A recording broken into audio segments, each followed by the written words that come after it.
Government is not reason. It is not eloquence. It is force.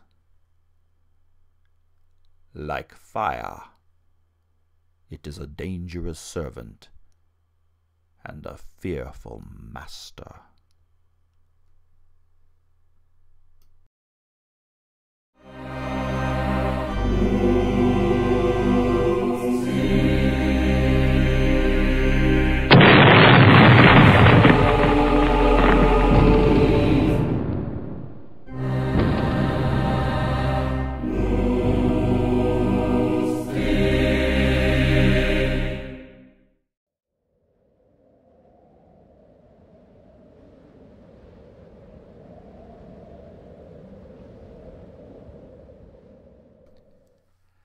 The true theory of our Constitution is surely the wisest and best, that the states are independent as to everything within themselves, and united as to everything respecting foreign nations.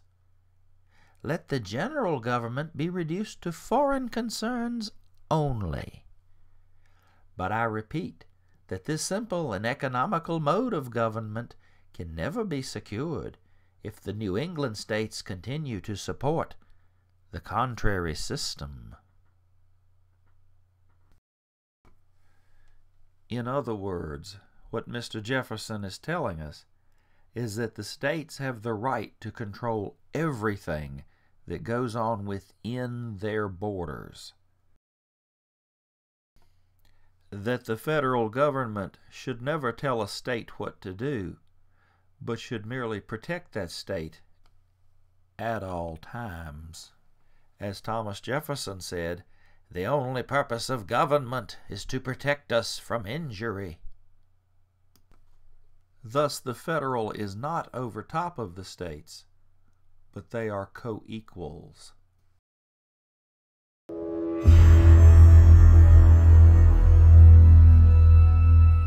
Our peculiar security is in the possession of a written constitution. Let us not make it a blank paper by construction.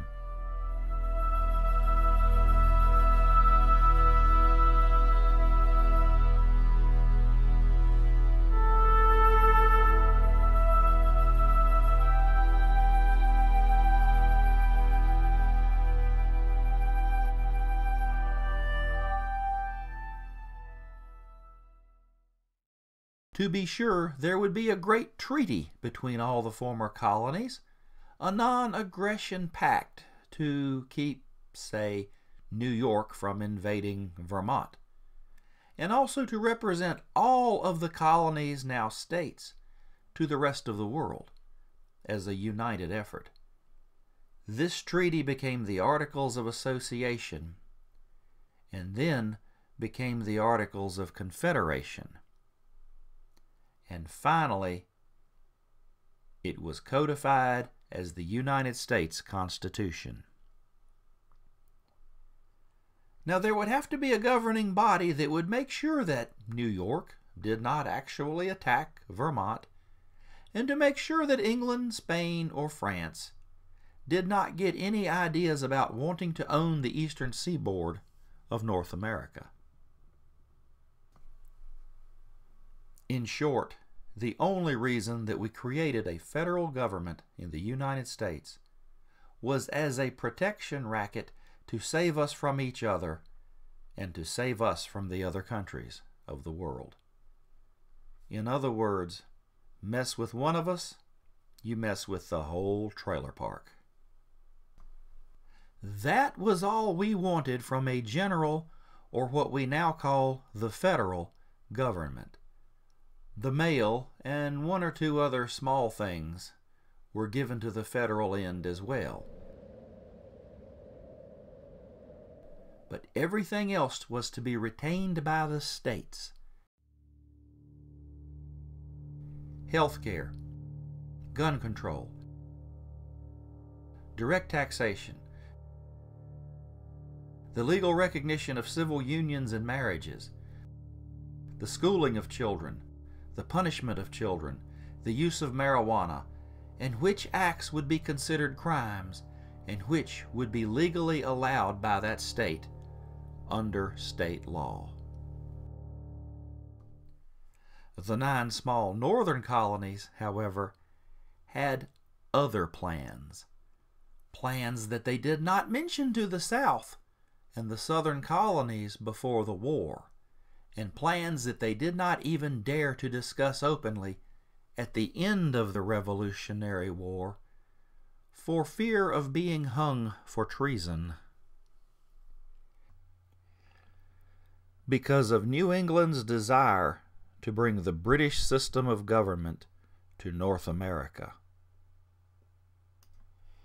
Every Continental soldier who died in the American Revolution died to keep this form of government out of our country. And in the United States today, there is a political party absolutely bent on bringing the British system of government back to North America. And these people are the Democratic Liberals. The blue light Tory Traitors of the American Revolution now call themselves the Blue State Democrats of today.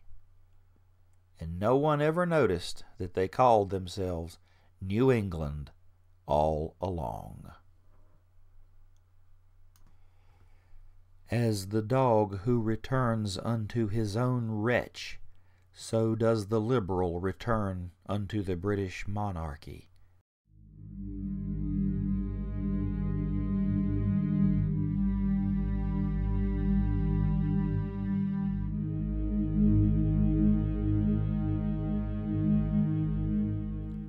And the man who made all of this possible was Alexander Hamilton.